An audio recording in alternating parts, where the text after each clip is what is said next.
Personal లాయర్ని ఎవరినన్నా involve చేస్తే పెద్ద లెవెల్లో కొంత వర్కౌట్ చేసే అవకాశం ఉంది. దానికేమీ చంద్రబాబు గారికి తీసుకొచ్చినట్టుగా ఎక్కడి నుంచో ఎవరినో తీసుకురానక్కర్లేదు. ఇక్కడ లోకల్గా కొంతమంది సమర్థవంతమైనటువంటి న్యాయవాదులు ఉన్నారు. వాళ్ళ మీద కొంచెం డిపెండ్ అయ్యి, అంటే న్యూట్రల్గా వెళ్ళాలనుకుంటున్నాడు కాబట్టి, ఆయన తెల్ల జెండా ఎగరేసి ఉన్నాడు కాబట్టి, ఏ రకమైన రాజకీయాలతోనూ నేను అసోసియేట్ అయి లేను, ఉండను అని కూడా చెప్పాడు కాబట్టి, ఆ స్టాండ్ మీద నిలబడటానికి పొన్నవోలు అపీరెన్స్ ఇవి కొంత ఇబ్బంది కలిగించవచ్చు. అలాగే వైసీపీ ఇంటర్వెన్ అవటం ఈ విషయంలో అంబటి రాంబాబు మాట్లాడినా, లేదు జగన్మోహన్ రెడ్డి మాట్లాడినా, ఎవరు మాట్లాడినా, అది ఈ కేసులో అతను లోపల వ్యవహరించాలి అనుకుంటున్నటువంటి పద్ధతికి ఇబ్బంది కలిగించేది. అతను ఆల్రెడీ లీక్ చేశాడని చెప్తున్నారు. అతను లీక్ చేశాడో లేదో తెలియదు, కానీ ఆ లీకేజీకి సంబంధించిన వార్తలు అయితే ఆగట్లేదు. రకరకాల పేర్లు చెప్తున్నాడు ఆయన, సజ్జల పేరు, ఆయన కుమారుడి పేరు, ఇవన్నీ చెప్పేస్తున్నాడు. నేరుగా సీఎం దాకా తీసుకెళ్ళి, అంటే అప్పటి సీఎం, అప్పటి వైఎస్ఆర్సీపీ అధినేత వారి దాకా దీని వేళ్ళు వెళ్ళే ఛాన్సెస్ ఉన్నాయి. అలాగే ఈయన ద్వారా ఆయన ఎవరెవరిని టార్గెట్ చేశాడో, అంటే ఒక స్కీమింగ్ కనిపిస్తుంది. వైఎస్ఆర్సీపీ టైంలో క్రిటిసిజం మీద ఎవరిని ఎవరితో తిట్టించాలి, ఎవరిని ఎవరితో టార్గెట్ చేయించాలి అనేది దానికి ఒక స్కీమ్ జరిగి, ఆ సందర్భం వచ్చినప్పుడు వాళ్ళని మాత్రమే మాట్లాడించటం అనే ఒక వ్యూహాత్మక క్రీడ నడిచింది. అందులో భాగంగానే పోసాని కృష్ణమురళి మాట్లాడాడు ఒక సర్టన్ ఏరియాలో. ఆ సర్టన్ ఏరియాలు డివైడ్ అయినప్పుడు, ఇప్పుడు ఆయన ఒక మాట అంటున్నాడు, స్క్రిప్ట్ వచ్చేది నేను చదివేవాడిని. ఈ స్క్రిప్ట్ వచ్చి చదివేవాడు అనే మాట బిలీవబుల్లా కాదా అంటే, బిలీవబుల్ అనుకోవడానికి రీజన్ ఏంటంటే, ఇవన్నీ కూడా డిజైన్డ్గా జరిగిన, ఎవరు ఎప్పుడు ఎక్కడ ఏం మాట్లాడాలి అనేది చాలా సిస్టమేటిక్గా అమలైందని ఆ రోజు నుంచి తెలుసు ప్రపంచానికి.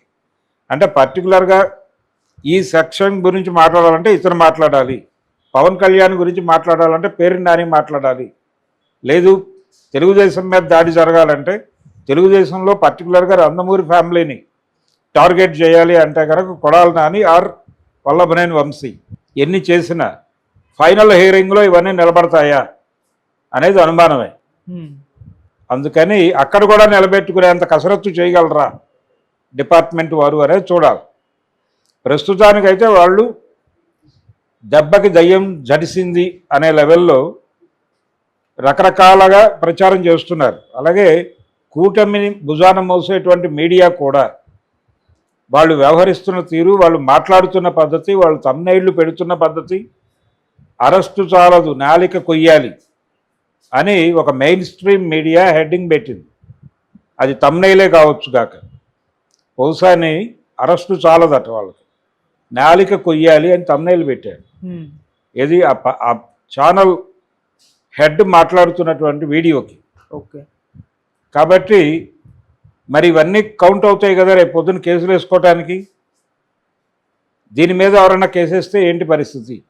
మరి వాళ్ళని కూడా తీసుకెళ్ళి ఇలాగే ప్రతి ఒక్కరూ కూడా, ఇప్పుడు వైసీపీకి కూడా క్యాడర్ ఉంది, అన్ని ప్రాంతాల్లోనూ ఉంది, అన్ని ప్రాంతాల్లోనూ మనోభావాలు గాయపడ్డాయని ఒక్కొక్కళ్ళకి 50 చోట్ల 60 చోట్ల కేసులు పెడితే, ఇప్పుడు అయ్యన్న పాత్రుడు గారు అలా మాట్లాడాడు, మాట్లాడిన వీడియోలు ఉన్నాయి. ఆ వీడియోలు ఇప్పుడు చూసి మనోభావాలు గాయపడి ఒక 50 చోట్ల కేసులు పెడితే మరి ఇలాగే వ్యవహరిస్తుందా పోలీసు వ్యవస్థ అనేది చూడాలి. న్యాయస్థానాలు వాళ్ళు అప్రోచ్ అవుతాయి, ఆ కేసులు కనుక స్వీకరిస్తాయి, వీళ్ళందరినీ తీసుకెళ్ళి లోపల పెట్టి ఇలాగే తిప్పుతారా అనే దానికి ఏమన్నా సమాధానం చెప్పగలరా తెలుగుదేశం పార్టీ కానీ, లేదు ప్రభుత్వ ప్రతినిధులు కానీ? ప్రతి ఒక్కళ్ళకి అవకాశం ఉంటుంది కదా. పవన్ కళ్యాణ్ చెప్పులు చూపించి కొడకల్లారా అన్నాడు కదా, మరి ఆ స్థాయిలో ఎందుకు ఆయన టెంప్ట్ అయ్యాడు? ఓ పార్టీ అధినాయకుడిగా ఉండి, పైగా సంస్కారము సనాతన ధర్మము అని పదే పదే మాట్లాడే ఆయన చెప్పులు చూపించి కొడకల్లారా అన్నాడు కదా ఓపెన్గా, అది ఉందిగా వీడియో అవైలబుల్గానే. మరి ఆయన మీద కూడా ఒక 50 ఓళ్లలో కేసులు పెడితే ఏంటి పరిస్థితి? ఇలాగే వ్యవహరిస్తారా?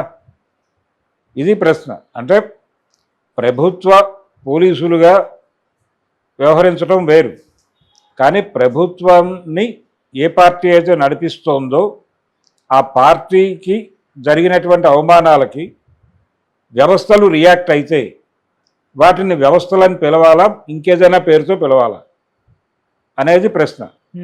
ఈ దిశగా జనాలు ఆలోచించే పరిస్థితి తెచ్చుకుంటున్నారు వాళ్ళు. ఏది ఈ పోసాని అరెస్టు ఇలాంటి వాటి వలన. అందుకని నేను మొదటి నుంచి చెప్తున్నది అదే. మీరు ఒక రాజకీయ వాతావరణాన్ని వాళ్ళు కలుషితం చేశారు అని మీకు అనిపిస్తే దాన్ని కరెక్ట్ చేయాలి అనేదే మీ మోటో అయితే దాని మీద కేసులు పెట్టండి. అక్కడ వరకే కన్ఫైన్ అయ్యి ఆ కేసులో బలమైనటువంటి సాక్ష్యాలు ప్రొడ్యూస్ చేసి వాళ్ళకి శిక్షలు పడేలా చేయండి, వాళ్ళని జైల్లో పెట్టండి. అది సమాజానికి గుణపాఠం అవుతుంది. కానీ ఇది కక్ష సాధింపు అనేది అర్థమైన తర్వాత సమాజం దీన్ని అంత సీరియస్గా పట్టించుకోదు.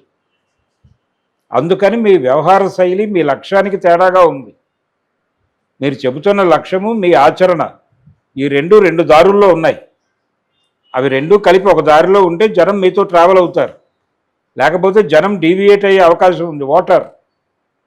అందుకని ప్రస్తుతం తెలుగుదేశం పార్టీ చేస్తున్నటువంటి అరెస్టులు, అలాగే వాళ్ళని వేధిస్తున్నటువంటి తీరు, ఇదంతా, అలాగే వాళ్ళు బయట రాస్తున్నటువంటి రాతలు, బహుశా అనేది డ్రామా అని తేలిపోయింది అని ఒక మెయిన్ స్ట్రీమ్ మీడియా హెడ్డింగ్ పెట్టింది. అంటే అతను చెస్ట్ పెయిన్ వచ్చింది, గుండె నొప్పి ఏమో అనుకున్నాడు. డాక్టర్ల దగ్గరికి వెళ్ళారు, అవేమీ లేదు, పర్లేదు, మీరు బాగానే ఉన్నారు, ఆరోగ్యంగానే ఉన్నారు, ఏదో కొంచెం వీక్నెస్, ఈ ప్రెజరు, దానివలన కొంత అలా ఫీల్ అవుతున్నారు, సహజంగా ఉండేదే, ఇది నిరాసక్తత ఇవన్నీ వస్తాయి, దానికి కొంచెం ట్రీట్మెంట్ తీసుకుంటే సరిపోతుంది అని ఉంటాడు డాక్టర్. దాన్ని పట్టుకొని బూటకం, దొంగతనం అనే పద్ధతిలో మీరు వ్యాఖ్యానాలు చెప్పేస్తే ఎలాగా? డ్రామాలు ఆడుతున్నాడు, ఇవన్నీ అంత దూకుడుగా మీరెందుకు మాట్లాడుతున్నారు? మీరు సంస్కారానికి పేటెంట్ హోల్డర్స్ అని చెప్తున్నారు కదా.